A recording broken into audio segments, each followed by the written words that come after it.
presentando Aquí se habla libertad con Pedro Urruchurtu por rcr.tv, la radio que se ve. Bien, amigos, estamos de regreso en Aquí se habla libertad, acompañándoles en el programa del día de hoy, y le doy la bienvenida a mi segundo invitado de esta mañana, Alberto Ray, consultor estratégico para la gestión de riesgo, director ejecutivo de The Risk Awareness Council. Bienvenido, Alberto, a Aquí se habla libertad, tu casa, como siempre, para hablar de tantos temas que nos ocupan. Sí, gracias, Pedro. De verdad que teníamos tiempo que no hablábamos, ¿no? Sí, no, además que bueno, y la última vez que hablamos no había guerra, no estábamos en pandemia, pero era una pandemia que ya iba de salida aparentemente, y de la cual hoy ya casi nadie habla, curiosamente, ¿no? Que es parte pues de las narrativas y todo eso que hemos conversado en algún momento. Alberto, te he leído en estos días, has estado muy afinado en tus escritos casi que diarios sobre análisis de diversos temas de coyuntura, de geopolítica, por supuesto de seguridad y de todo este tema de los riesgos que enfrenta el mundo. Y hay varios temas con los cuales yo quisiera conversar contigo, porque bueno, sé que estás muy empapado de lo que está pasando hoy con este tema de la guerra entre Rusia, Ucrania, pero además desde una lectura que probablemente no es la lectura que uno ve constantemente en los medios o los análisis que uno ve en todos lados, sino desde una óptica mucho más hacia los actores y una dinámica que pareciera no ser tan tradicional como estamos acostumbrados a ver en los análisis políticos internacionales. Y justamente quiero comenzar con un texto que, por cierto, quienes quieran leer Alberto pueden hacerlo a través de su blog, en su página web, www.albertoray.com, ¿correcto? ¿Es esa? Así es. Pueden hacerlo. Que tiene que ver sobre, digamos, del Estado impune a la pax criminal. Ya se habla de pax criminal, que da la idea de que hay pues una configuración de poder muy grande alrededor del crimen en el mundo, y que es parte del desafío de que pareciera que algunos actores, podemos llamarle occidentales o de las democracias del mundo, no terminan de comprender en su justa dimensión. Cuéntanos un poco hacia dónde va esto y por qué tenemos que prestar atención a un tema tan importante como esto de la pax criminal. ¿De qué estamos hablando cuando hablamos de la pax criminal? Sí. Gracias de nuevo, Pedro, por la oportunidad de compartir con tu audiencia, que sé que es bien consecuente. Mira, es mucho más de lo que uno cree, realmente, ¿no? El modelo de paz criminal es un modelo que sustituye al Estado como tal cual lo conocemos.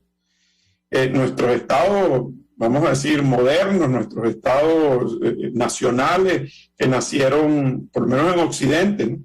Que nacieron a partir de la Revolución Francesa y que han pasado por todos estos procesos después de la disolución de los grandes imperios, venían montados sobre lo que se dice, sobre el régimen de la ley.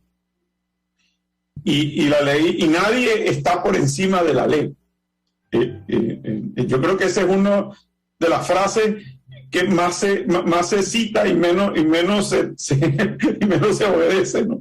Pero o se cumple, o como decían, se acata pero no se cumple, ¿no? Como decían los conquistadores españoles en la América colonial, ¿no? Pero fíjate, es el cambio de este modelo, es la disolución de un modelo de Estado basado en las leyes y en la distribución del poder, en el sistema de pesos y contrapesos y en el sistema del orden de la ley y de las instituciones, y que ha ido migrando hacia un modelo mucho más autocrático, a un modelo donde ya no es la ley que está por encima de todos los hombres o de todos los ciudadanos, sino que hay uno o algunos hombres o mujeres que están por encima de toda la ley. Y se erigen en una figura que conocemos desde hace mucho tiempo como autócratas, como tiranos, como dictadores, pero ahora con un componente adicional, que es la posibilidad, es haber derrumbado las barreras vamos a decir, del bien y del mal. Ahora hay una licencia para conformar un modelo híbrido, oscuro, de zona gris, que creo que lo he definido ya en el pasado, en el cual todo es posible y lo que reina es un modelo de tensión dinámica permanente donde la gente termina sometida, así como tú puedes terminar sometido al imperio de la ley, tú terminas sometido al imperio pero del crimen.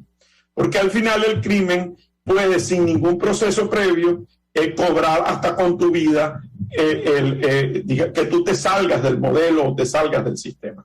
Digamos, esa amenaza máxima que es ir contra tu vida o contra tus bienes o contra tu familia, ese es el modelo de la paz criminal, y que bien administrada, bien distribuida, y la han ido perfeccionando, refinando, se ha hecho sostenible y empieza a sustituir modelos institucionales de los estados como los hemos conocido hasta ahora. Ese es el drama que estamos viviendo.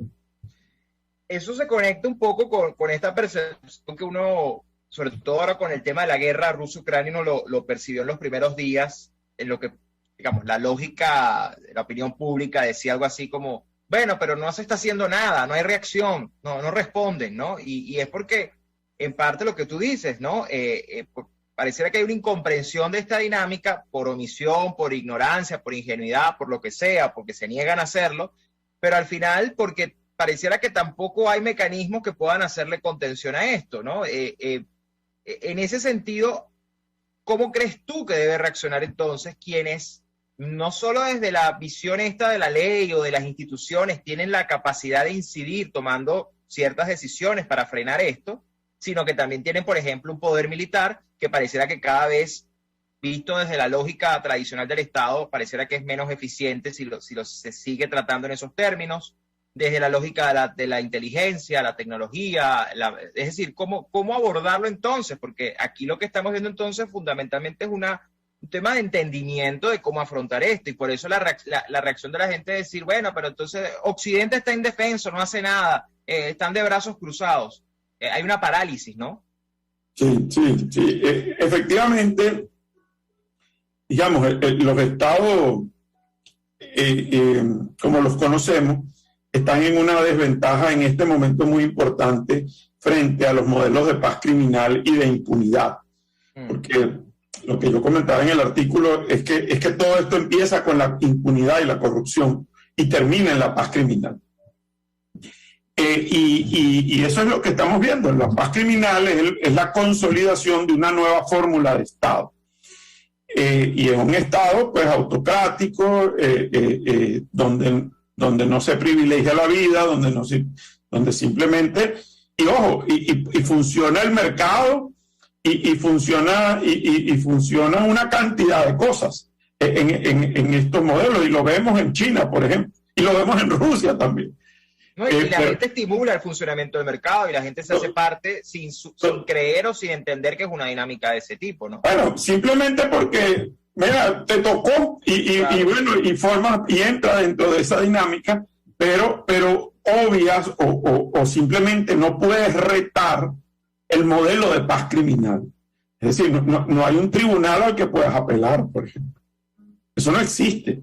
Entonces, ahí la justicia termina operando, digamos, como un instrumento, como las Fuerzas Armadas, terminan operando como un instrumento del nuevo modelo de paz criminal. Eso hay que tenerlo clarísimo. Pero también la educación y los medios y las narrativas. Porque la paz criminal requiere la construcción de una historia y unas verdades alternativas.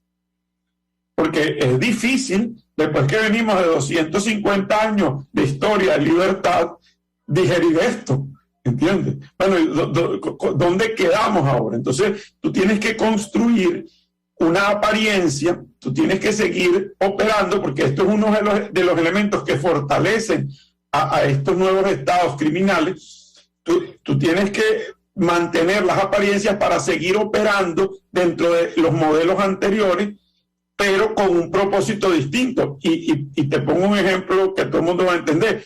El Consejo de Derechos Humanos de la ONU, por ejemplo. está tomado por esto. Pero, ¿y con qué propósito? Bueno, pues de desestabilizarlo y hacerlo inútil, desmontarlo, paralizarlo desde adentro. Por eso es que siguen funcionando dentro de este mundo compartido. Entonces, yendo a tu pregunta, bueno, entonces, ¿cómo actuamos? ¿Cómo reaccionamos? ¿Cómo los estados convencionales que han funcionado por más de 200 años, con los Estados Unidos a la cabeza, que es la democracia, digamos, moderna, más antigua del mundo, y que ha probado resistir a todo esto, ¿cómo queda frente a esto? Bueno, eso no solamente es una pregunta, eso es un gran reto, pero yo creo que la respuesta frente a esto es que hay una tremenda, hay un tremendo miedo de retar a la paz criminal. Y ese miedo de retar a la paz criminal nace de un elemento narrativo de la paz criminal, que es la intimidación de que si tú intentas cambiar el modelo, aquí va literalmente a arder Troya. ¿Ves? Entonces tú disuades diciendo, no se te ocurra, porque entonces mira lo que voy a hacer.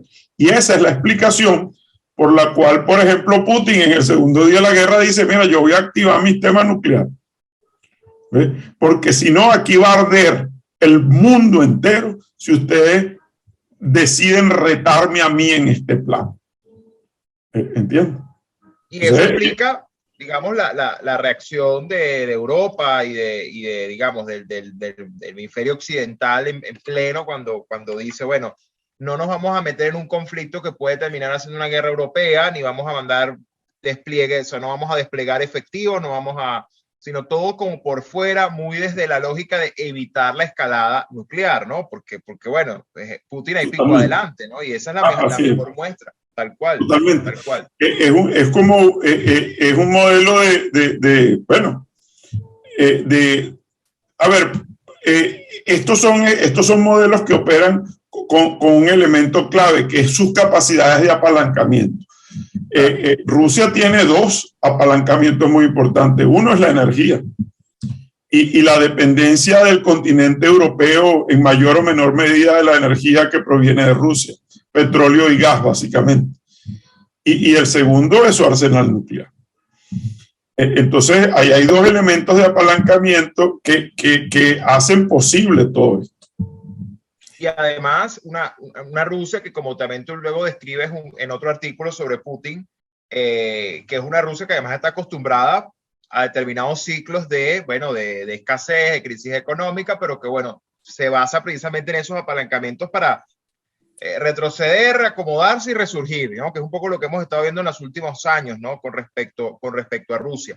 Y ese tema yo lo quiero conectar con algo más, Alberto, porque fíjate tú lo que nos veas, ¿no? Y es interesantísimo porque, vista esta lógica, el Estado como lo conocemos empieza a desaparecer en términos de su visión, digamos, tal como la conocemos, ¿no? Este Estado, la unidad, ¿no? El Estado-nación. Sin embargo, este fenómeno, junto a las agendas, a las narrativas, pareciera que también está fortaleciendo más bien el ascenso de nacionalismos y el ascenso de modelos de fronteras cerradas, ¿no? Como de mirar hacia adentro y de intentar más bien proteger al Estado. ¿Cómo se maneja esa tensión? Porque al final yo creo que vamos a ver con mucha más frecuencia frente a este tema de las fronteras porosas, de los actores no convencionales o no estatales, frente a estas dinámicas de criminales que no tienen frontera, que están allí, que están en todas partes. Probablemente vamos a ver un fenómeno que va a intentar hacer subir los nacionalismos, ¿no? E implantarlos como modelos de protección a lo que puede quedar de un Estado. ¿Eso será suficiente? ¿Tú cómo lo estás viendo ese tema, esa pugna? Porque es una tensión que uno también va viendo por allí cada vez con más frecuencia en el discurso. Y es sumamente interesante.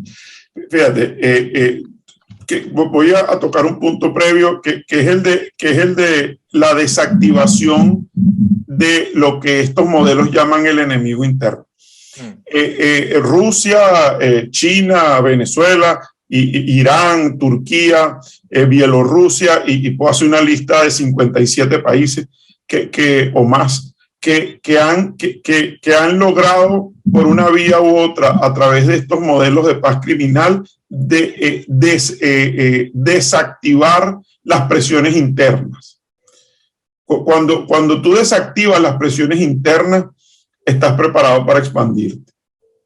Y eso es lo que estamos viendo en Rusia.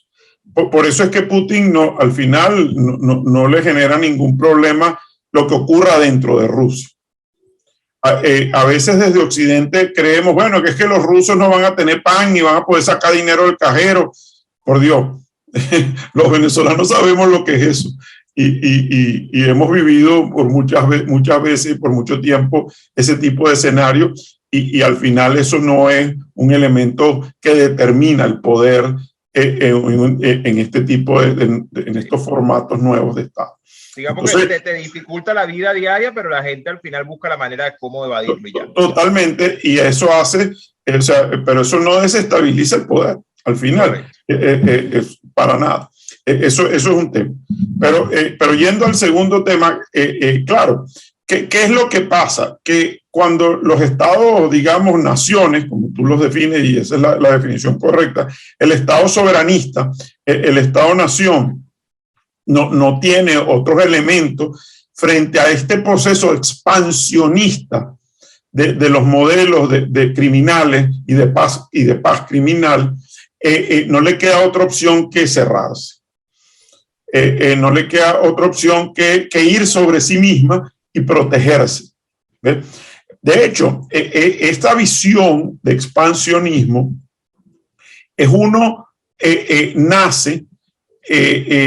Bueno, primero que todos estos modelos son expansionistas, porque el crimen por naturaleza es expansionista, pero ellos se montan sobre lo ideológico para la expansión. Para eso es que sirve la ideología.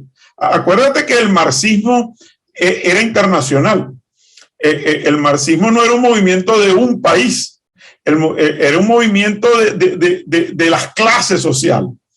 ¿Entiendes? Entonces, esta visión transnacional que no respeta fronteras, que más bien desdibuja las fronteras, es bien heredada de allí. Y Rusia tiene mucho de eso. Rusia eran 15 países, la Unión Soviética eran 15 países al final, que habían borrado su frontera y habían expandido su visión y su ideología sobre un territorio inmenso, que era un sexto del mundo.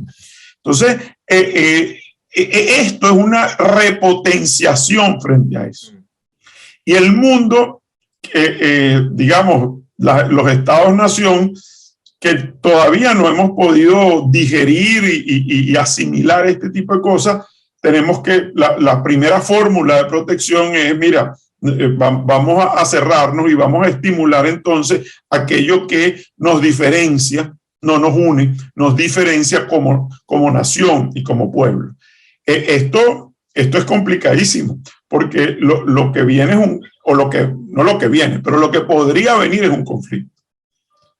Es un conflicto porque al final son dos visiones que se contraponen.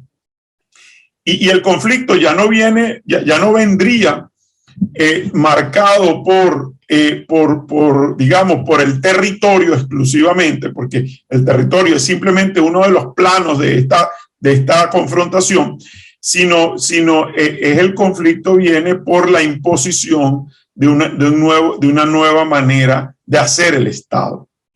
Claro. Es desdibujar el Estado anterior y dibujarlo bajo el nuevo formato de la paz criminal. No, muy interesante esto.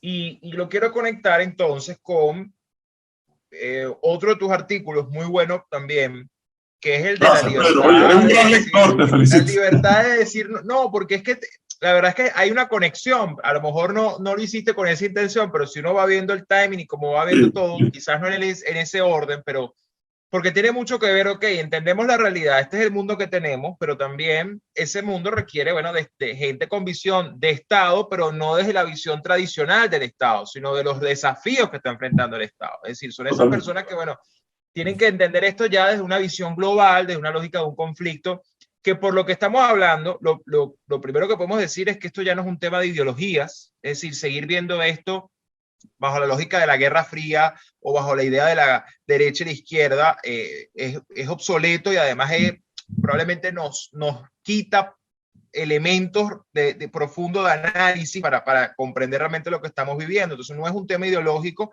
más allá de lo que tú dices, de una fachada y de una justificación que tiene otra lógica por detrás. Tampoco es un tema exclusivamente de estados, es decir, cuando uno ve lo que está pasando en Rusia, en Ucrania, con la invasión de Rusia, esto no es un asunto solamente de un país que invade a otro. Estamos viendo que son otras dinámicas, y que además son dinámicas que muchos tienden a decir, porque me ha pasado conversando con mucha gente, me dice, no, bueno, pero mientras eso esté ahí entre Rusia y Ucrania, el mundo no se va. Resulta que esto ya es una dinámica global, es decir, ya estamos viendo las consecuencias en todo el mundo, y suponer que eso está focalizado territorialmente allí y no entender esto en su dimensión completa, bueno, es un gran error de análisis que se puede cometer y que muchos cometen. Entonces, no es un tema ideológico, no es un tema exclusivamente territorial y de soberanías o de estados. Y además, hay una falta de proactividad, por decirlo de alguna manera, de las democracias del mundo que pueden reaccionar frente a este fenómeno. Obviamente está este tema del liderazgo, que es parte, y lo hemos hablado en otras ocasiones, que es el que empuja, porque al final las instituciones son instituciones, pero las manejan humanos, las manejan seres humanos, personas, y requieren entonces fundamentalmente de la voluntad de hacer cosas, ¿no? La energía de la voluntad, ese elemento de la energía del decisor que dice, es por aquí, hay que hacerlo de esta manera. ¿Cómo lo enlazamos entonces a una dinámica como esta? Porque pareciera que hay una especie de orfandad global de referentes, de decisiones y de entendimiento de esta dinámica tan compleja. Sí, bueno, Pedro, lo voy a tratar de resumir con una frase que después vamos a desarrollar. Hay un libro famosísimo que se me escapa ahorita su autor, pero creo que era un psicólogo, que se llama Miedo a la Libertad. Lo que nos está pasando en el mundo, digamos, entre comillas, libre, es que tenemos un gran miedo a la libertad. Porque esto, la única fórmula, el antídoto, no para volver atrás, porque para atrás no vamos a ir nunca, la historia no se devuelve nunca, pero para confrontar y resolver este potencial gran conflicto es nuestra voluntad, nuestro compromiso, nuestra responsabilidad, nuestra ineludibilidad de la libertad. Y es allí donde los liderazgos tienen que asumir esto. O sea, detrás de la libertad hay una gran responsabilidad, que es defenderla. ¿Entiendes? Porque aquí, y creo que lo digo en mi artículo, si algo es radical es la libertad. Entonces, al final esto ha llegado a ese plano y ya no se trata de defender una ideología, ya no se trata de defender una parcialidad política, ni siquiera un territorio. Se trata de defender algo que es parte de nuestra naturaleza, de nuestra existencia, que es ser libre. Entonces, si la Carta de los Derechos Humanos que consagró la ONU en su constitución, no sé, el 8 de diciembre del 45, no sé cuándo es la fecha, empieza por ahí. O sea, ¿cómo no vamos a reivindicar esto? Los seres humanos somos radicalmente libres. Y el aceptar eso implica detener, contener, detener y evitar que estos procesos se propaguen por el mundo. Pero te digo, tenemos un problema, un déficit de libertad, pero no porque la estemos perdiendo, porque los países cada vez se hagan menos libres, sino tenemos un déficit de libertad en comprender esto. Este es que te digo, es un concepto casi existencial. Entonces, o existencial. Entonces, la respuesta, Pedro, a todo esto es que tenemos que revisar qué significa ser libre y qué significa la libertad. Por eso es que en ese artículo yo termino yendo al origen, que lo hace Sartre, por cierto. Eso lo hace Sartre en un ensayo que escribe que se llama La libertad cartesiana. Y la libertad es un ensayo que él escribe sobre Descartes precisamente, y él dice, quien nos enseñó a descubrir la libertad fue Descartes, con la capacidad de dudar de las ideas. ¿Tú ves? Cuando nosotros empezamos a dudar de las ideas y empezamos a aceptar las ideas de lo que consideramos verdadero, entonces vamos a terminar concluyendo que la única libertad que tenemos es la capacidad de negarnos. Es decir, y eso es lo que nos hace humanos, la capacidad de decir no. Entonces, mira, esto ya no es ni siquiera un tema del Estado, no es ni siquiera un tema de quién dirige el Estado, es un tema casi que de cada uno de nosotros, de nuestra capacidad de decir no y de negarnos aquello que consideramos que no está alineado con nuestra libertad. Y bueno, y yo creo que en tu programa, que aquí se habla de libertad, yo creo que esa es una idea radical, sí, radical. Sí. Y es por ahí, Pedro. Fíjate que lo que tú dices es tan fundamental que, de hecho, me recuerda a esa famosa frase de Thomas Jefferson que decía que, bueno, que el precio de la libertad es su eterna vigilancia. Y eso hay que agregarle, más que su vigilancia, es cuidarla, ¿no? Y es entender que acarrea una gran responsabilidad. Y ese tema de pensar, de dudar, que nos genera, o sea, que nos permite ser libres por el simple hecho de la duda, también viene con una noción que es la del error. Es decir, el error también es otra manera de asumir que somos libres. Es decir, esa idea del error, que entre otras cosas es la que ha permitido digamos, en contextos de libertad, bueno, que existan las grandes invenciones. O sea, las grandes invenciones surgen fundamentalmente del error, o sea, de equivocarse, de intentarlo. Bueno, eso también es parte de eso, de dudar, de pensar y de equivocarse. Y es muy interesante esto porque pareciera que hay un déficit, no solo de eso que tú planteas, de esa noción de libertad, sino de líderes que lo asuman como el reto del momento, ¿no? Y más allá de, porque, digamos, uno sigue escuchando y basta con ver las discusiones en la ONU y en organismos internacionales, que la democracia, que lo otro, que expresamos preocupación, que, no, como le digo yo, el deeply concerned, ¿no? Que siempre está allí en las declaraciones, que es como una manera y pareciera que parte de eso, esa parálisis, es porque, bueno, no, hay un miedo a hacerse responsables de lo que significa la libertad. Y yo creo que ese es uno de los grandes mensajes con los que nos podemos quedar hoy.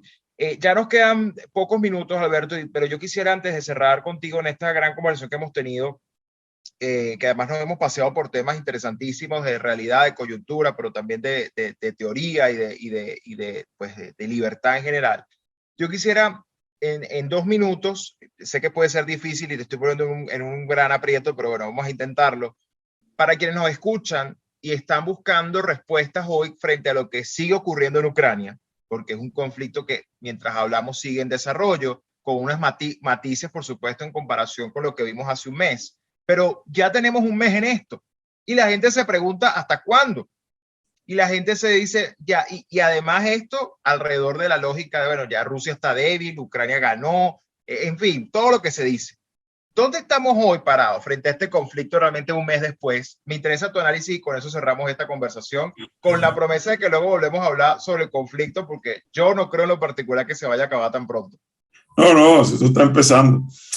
Mira, este conflicto Rusia-Ucrania hay que marcarlo en la historia y es una historia larga y no nos vamos a meter ahí ahorita porque se nos iría el tiempo, pero hay que entenderlo en que esto es solo una dimensión, una expresión, una fase de un proceso bastante más amplio y que lo que revela es la nueva estrategia geopolítica de un Estado o de un modelo nuevo de Estado en el cual Putin es uno de sus expresiones o de sus representantes. Esto todavía es un proceso larguísimo. De hecho, los modelos de conflicto de Rusia se llaman guerras prolongadas. No son modelos de resolución inmediata. Por eso es que es increíble, no había empezado y ya los Estados Unidos quería resolverlo. Bueno, no es así. Estos modelos resolutivos de la guerra ya pertenecen más bien a ese estado de la ley y a ese estado de la institucionalidad, mientras que los modelos de las guerras prolongadas pertenecen a estos estados de paz criminal. Por lo tanto, esto puede ir cambiando, transformándose y convirtiéndose en otra cosa. Lo que sí creo que va a pasar es que vamos a llegar como a un punto de estabilización donde, visto objetivamente, o si es que esa palabra se puede utilizar, Rusia habrá ganado esta fase, porque habrá tomado mucho más territorio, habrá debilitado tremendamente a Ucrania y a todos quienes se le aliaron, habrá desenmascarado una cantidad de jugadas políticas, económicas y de mercado que ya el mundo jugó y que no tiene más que jugar, y se habrá quedado posesionada de un territorio y de una manera de ser y de hacer las cosas. Entonces, al final, yo creo que hacia ahí es donde vamos. Y ojo, y esto es un estadio, una etapa del proceso expansionista ruso que lo seguiremos viendo. Excelente. Bueno, Alberto, muchísimas gracias por estos minutos y esta gran conversación. Creo que muy interesante, muy oportuna. Y son esas conversaciones que no se agotan y que no pierden vigencia, salvo por la coyuntura, pero que están allí, como son los desafíos que, bueno, tenemos tanto tiempo ya conversando y a los que hay que prestarle atención. Así que nada, te agradezco mucho estos minutos y esta siempre es tu casa, así que esperamos volver a conversar pronto. Gracias, Pedro, por el espacio y sigamos adelante. Muy amable de nuevo. No, gracias a ti. Bien, amigos, conversábamos con Alberto Ray, consultor en temas de seguridad, de riesgo y además director ejecutivo de The Risk Awareness Council. Con esto llegamos al final de nuestro programa. Gracias por acompañarnos y nos escuchamos la próxima semana en otro Aquí se habla libertad. Chao, chao. RCR presentó Aquí se habla libertad con Pedro Uruchurtu.